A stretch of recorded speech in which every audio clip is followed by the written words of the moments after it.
Graça e paz do Senhor Jesus a todos. Chegamos hoje ao último capítulo do livro de Efésios. É para terminar com chave de ouro.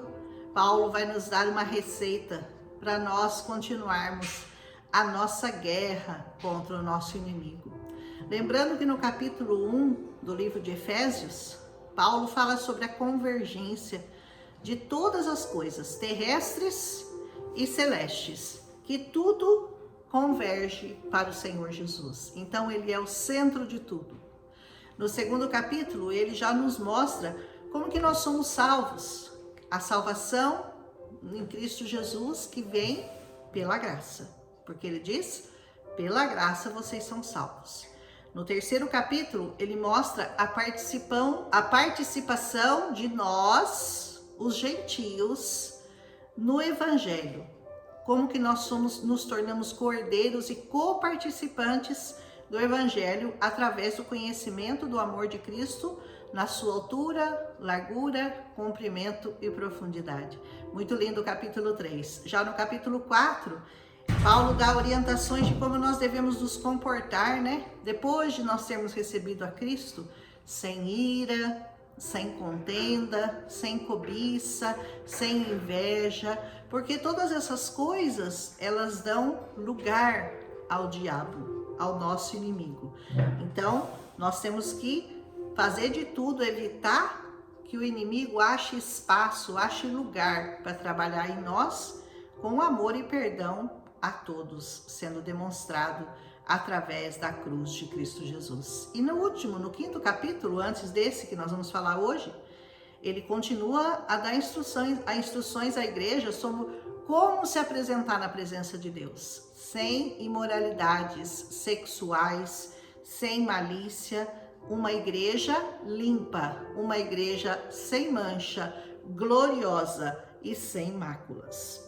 Aí você finalmente chega nesse capítulo 6 e ele vai nos dizer o seguinte: tudo isso é muito bom, tudo isso é maravilhoso, mas você acha que agora você pode colocar o seu pijama e dormir sossegado?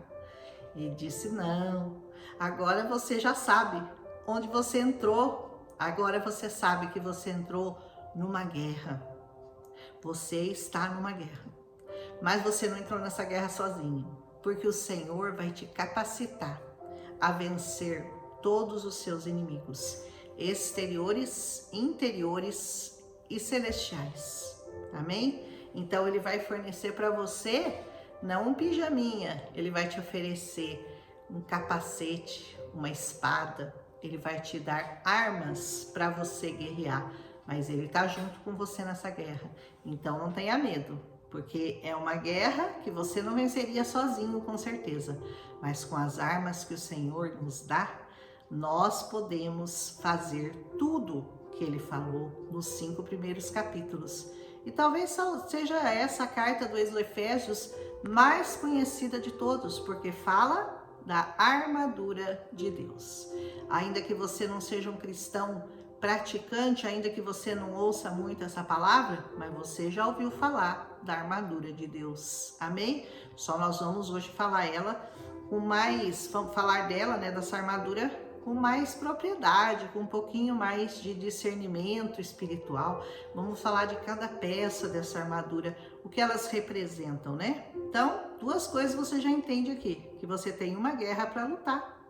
E a outra coisa, que as suas armas não são carnais, embora ele use como exemplo uma vestimenta romana. Ele usa como exemplo aquele capacete, toda aquela coisa que os soldados, aquela roupa, aquela armadura que os soldados romanos vestiam, porque é o que ele tinha na época para demonstrar a armadura espiritual. Sabendo então que as suas armas não são carnais, mas ele usa como exemplo uma armadura romana, amém? Para nos mostrar que a nossa guerra não é contra o nosso próximo, a nossa guerra é contra potestades espirituais, nas hostes celestiais e contra nós mesmos e contra a nossa carne, amém? Então, tudo começa com uma palavra-chave nesse capítulo: obediência. A palavra obediência, ela é muito importante se você quer seguir fielmente esse evangelho. E ele começa falando com a obediência aos pais dessa terra. Então ele diz: filhos, obedeçam aos seus pais no Senhor, porque isso é justo. Então a obediência aos pais é um mandamento. E é o primeiro mandamento com promessa, porque ele diz: honra teu pai e tua mãe. Esse é o primeiro mandamento seguido de uma promessa. Porque qual é a promessa? Para que tudo te corra bem e você tenha vida longa sobre a terra. Você quer viver muitos anos? Então comece honrando os seus pais. Isso é uma coisa muito importante. Você desonra seu pai de várias maneiras, viu? Com palavras, com atitudes, com coisas que você faz e que se você sabe que seus pais não vão ficar felizes. Então, você cuida dos seus pais, tudo isso é honra. Quando você honra seu pai e sua mãe, você está honrando ao Senhor. E diz: pais, não irritem seus filhos, antes criem-nos segundo a instrução e o conselho do Senhor. Os pais que criam seus filhos sem a instrução, sem o conselho do Senhor, pais que não levam seus filhos para adorar a Deus, que não ensinam aos seus filhos o caminho do Senhor, estão colocando muito em risco a vida dos seus filhos e deles próprios. Escravos, obedeçam aos seus senhores. Ele está falando dos trabalhadores em geral, daqueles que têm um patrão, daqueles que têm alguém que está na supervisão deles. Ele diz: obedeça. Ai, mas ele é chato, insuportável, ele não é justo, ele é isso, ele é aquilo, não interessa, ele é seu superior. Ele diz escravos, ele chama de escravos porque naquele tempo era senhorio e escravidão. Hoje são trabalhadores e os seus chefes, né? Obedeçam aos seus senhores terrenos com respeito e com temor, com sinceridade de coração, como vocês obedecem a Cristo. Então, se você não obedece ao seu superior, é a Cristo que você desobedece indiretamente. Obedeçam-lhes não apenas para agradá-los quando eles te observam, mas como escravos de Cristo, fazendo de coração a vontade de Deus. Obedecer aos seus senhores é como se você estivesse sendo observado por Deus. Não é só para fazer isso quando eles estão na presença deles, para mostrar que você está trabalhando bem, que você é um bom funcionário, não.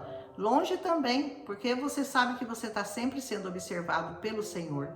Sirvam aos seus senhores de boa vontade, como vocês servem ao Senhor, e não como os que servindo a homens, porque vocês sabem muito bem que o Senhor vai recompensar a cada um pelo bem que praticar, sendo escravo ou sendo livre. Não interessa se você está no cargo de chefia, se você é o chefe ou se você é o escravo ou o trabalhador, você deve a Deus a mesma obediência. Vocês, senhores, agora ele vai falar com os chefes de vocês. Tratem seus escravos da mesma forma. Não os ameacem, uma vez que vocês sabem que o Senhor deles e de vocês, porque Ele é Senhor de todos, está no céu. E Ele não faz diferença entre as pessoas. Para o Senhor pouco importa se você é o trabalhador ou se você é o empresário que dá o emprego para o trabalhador. Para você, diante de Deus, nós somos todos iguais. E finalmente, fortaleçam-se no Senhor e no seu forte poder. Como que você fortalece-se no Senhor? Conhecendo ao Senhor, louvando ao Senhor, honrando ao Senhor, dando a Ele tudo que Ele é digno de receber. Honra, glória, louvor e adoração. Amém? Vistam, agora ele vai começar a falar da armadura de Deus. Vistam toda a armadura de Deus para vocês poderem ficar firmes contra o quê? Contra as ciladas do diabo. O diabo vai armar ciladas para mim? Sempre. Todos os dias, porque esse é o papel dele, esse é o trabalho dele. E o trabalho dele ele faz bem. Ele todo dia tenta armar uma cilada contra você. Então você tem que acordar e já vestir a sua armadura de fé para você poder combater. A armadura Deus dá, mas a atitude de vestir a armadura é sua. Ele fala, vista-se da armadura. Ele não fala, eu vou te vestir com a armadura, porque é como se você de manhã olhasse para o guarda-roupa e falasse, ficasse esperando a roupa cair em você. Não, você vai ter que escolher e você vai ter que pôr a roupa. Da mesma forma, ele diz, vistam-se da armadura. Ou seja, é uma atitude sua, vestir-se de toda a armadura de Deus. Não fique esperando Deus, ai Deus, o Senhor não me protegeu disso, não me protegeu daquilo. Você estava armado? Você estava posicionado? Você estava no seu lugar de soldado de Cristo? Ou você simplesmente estava de pijama achando que está num baile quando você está numa guerra? Pois a nossa luta, ele diz, não é contra pessoas, mas contra poderes e autoridades, contra dominadores deste mundo de trevas, porque esse mundo é das trevas, contra as forças espirituais do mal nas regiões celestiais. Então, nas regiões celestiais existe uma guerra. Existem as forças espirituais do mal e as forças espirituais do bem. No caso, as forças do Senhor. Por isso, vistam toda a armadura de Deus para que vocês possam resistir no dia mau. Qual que é o dia mau? Todo mundo vai ter um dia mau na sua vida. Você vai ter um dia mau que você vai receber uma notícia de uma doença. Você vai ter um dia mau que você vai receber a notícia da morte de alguém que você ama. Você vai ter notícia mal de que você perdeu alguma coisa, de que você foi roubado. Você vai ter dias maus na sua vida. Então ele diz, para que você possa resistir no dia mau e permanecer inabalável, inabalável. Não, nada vai conseguir abalar você a ponto de te desestruturar, a ponto de te derrubar, a ponto de te colocar numa cama, de te deprimir, oprimir ou sei lá o que. Nada pode abalar aqueles que estão vestidos com a armadura do Senhor, depois de terem feito tudo. Depois de você ter feito tudo, depois de você ter se vestido da armadura, ter orado e tal, aí você vai permanecer inabalável. Amém? Quando chega o dia mau, quando você fica doente, quando você perde quem você ama, quando é injustiçado, blasfemado, roubado, tudo isso são dias maus na sua vida. Assim ele diz, mantenham-se firmes, cingindo-se com o cinto da verdade. Qual será o cinto da verdade, né? Esse cinto da verdade tem que estar sempre muito bem apertado em você, muito bem ajustado aqui na sua cintura, sabe?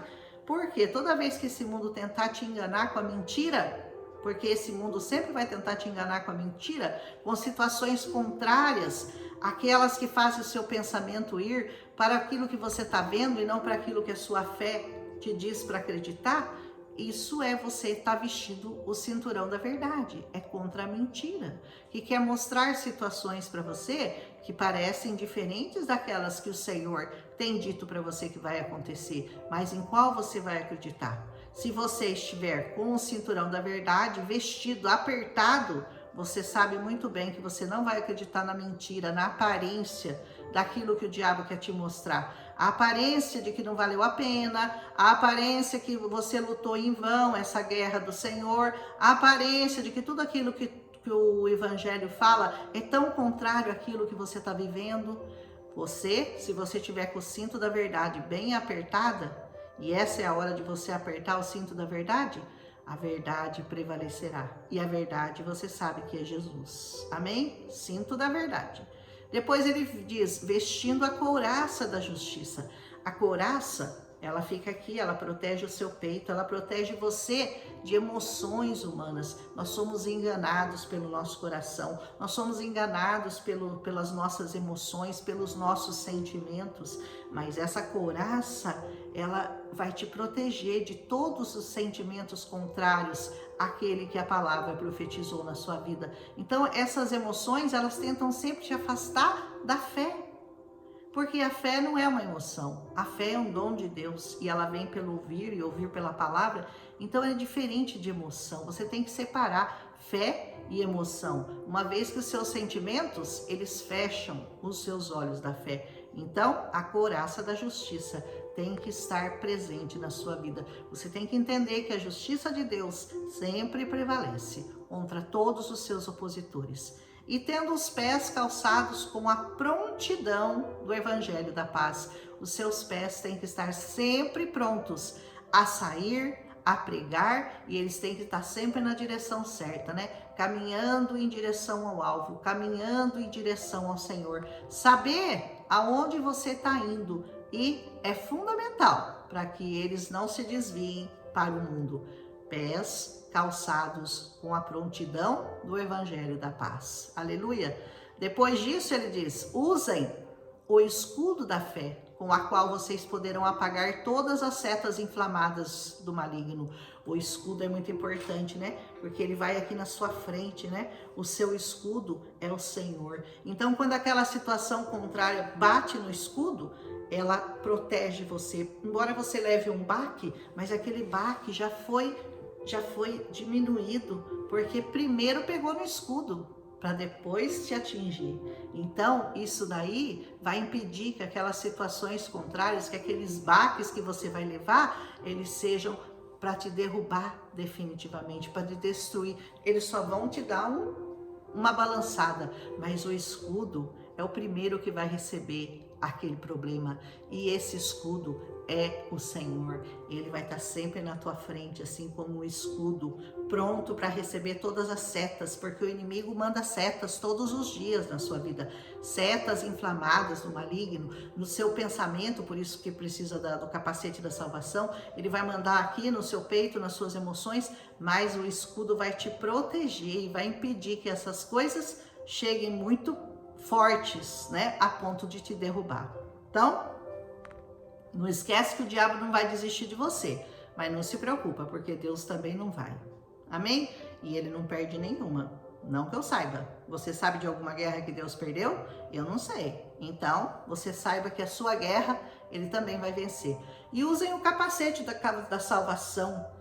O capacete da salvação é o que protege a sua mente, porque a sua mente é bombardeada todos os dias, de todas as maneiras, através dos olhos, através dos ouvidos. A sua mente é bombardeada todos os dias com mentiras, com situações contrárias àquelas que o Senhor disse para você que aconteceriam na sua vida, contrárias a tudo que você crê. Mas se você estiver vestindo o capacete da salvação, você não vai ser afetado por essas mentiras. Você vai continuar apertando o cinto da verdade, vai estar sempre preparada com o escudo, sempre apertada aqui com o cinto. E assim você vai caminhar tranquilo na sua vida espiritual. A espada do Espírito, que é a palavra de Deus. Essa espada não pode faltar na sua mão, hein? Essa espada do Espírito não pode faltar na sua mão. Por isso a importância de você conhecer essa palavra, de você se afundar nessa palavra, de você buscar conhecê-la mais e mais e mais a cada dia. É muito importante conhecer essa palavra. Quem não conhece a palavra de Deus não pode dizer que conhece a Deus, por isso não pode dizer que tem fé, porque a fé vem pelo ouvir a palavra. Se você não conhece a palavra, se você não ouve a palavra, você tem fé no quê, meu irmão? Então, espada do Espírito.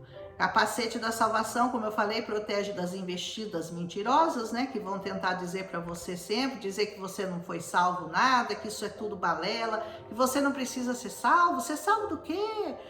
O povo nem sabe que está condenado, né? Vai ser salvo do quê? Mas você já tem essa consciência, né? Então, e continua essa palavra dizendo, orem no Espírito. Você tem que estar sempre orando em espírito. O seu coração e a sua boca tem que estar sempre ligado com essa palavra. Você tem que estar sempre falando com Deus. Olha, Senhor, agora eu vou no supermercado. O Senhor não deixa eu gastar muito lá não, porque eu sou gastona. Não me deixa gastar mais do que eu preciso. Não me deixa comprar mais do que eu preciso. Se eu vou na loja, eu também falo, ai, Senhor, eu acho que eu tenho tanto vestido lá no meu guarda-roupa, por que eu preciso de mais um, né? Mas é uma tentação constante, então você tem que estar sempre em contato, falando com o Senhor. Olha, eu tô indo fazer isso, mas olha, o Senhor me guarda, viu? O Senhor deixa eu fazer só aquilo que é permitido. O Senhor me dá sabedoria. Sabedoria para gastar, sabedoria para caminhar, sabedoria para falar com as pessoas. Olha, eu vou sair com uma pessoa hoje, ela não conhece a sua palavra, ela não conhece o seu amor. Me dá sabedoria para falar com ela.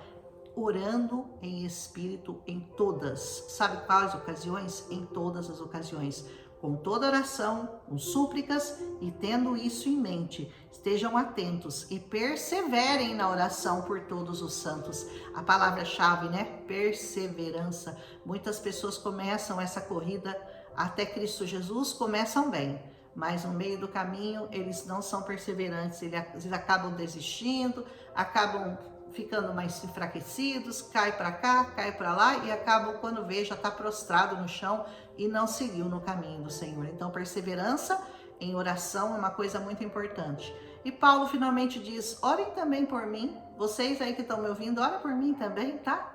Por quê?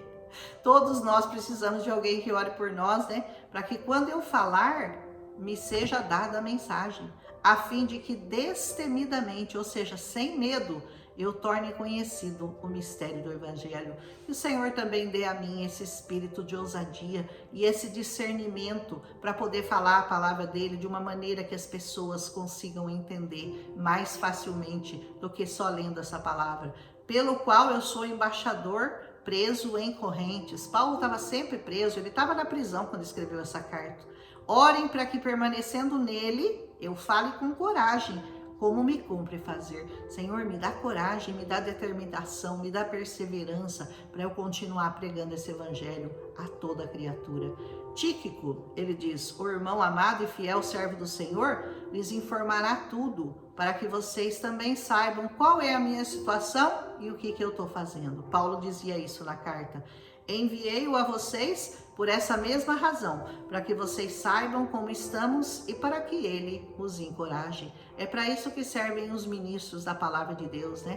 Para passar adiante a mensagem, para trazer notícias de como estão aqueles que estão pregando a palavra, aqueles que estão trabalhando em missões, aqueles que estão trabalhando em igrejas, aqueles que estão trabalhando em ministérios diferentes dos nossos. É importante nós nos mantermos informados e sempre orando uns pelos outros, porque essa é a nossa função.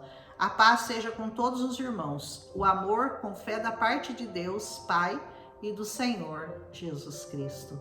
A graça sejam com todos que amam ao nosso Senhor Jesus com um amor incorruptível. Que a paz seja com vocês todos que amam o Senhor Jesus dessa forma, com um amor incorruptível. Amém? Carta aos Efésios, maravilhosa, termina com essa lição de Paulo, né? E essa advertência de que nós estamos numa guerra, que você não pode dormir desprevenido, porque o seu inimigo não dorme. Amém? Um abraço em Cristo Jesus e até amanhã continuaremos com a pregação dessa santa palavra. Espero que vocês tenham gostado do Efésios. Se gostou, deixa seu like, compartilhe com as pessoas que você ama e assim nós prosseguimos nos estudos lindos dessa palavra. Um abraço, até amanhã.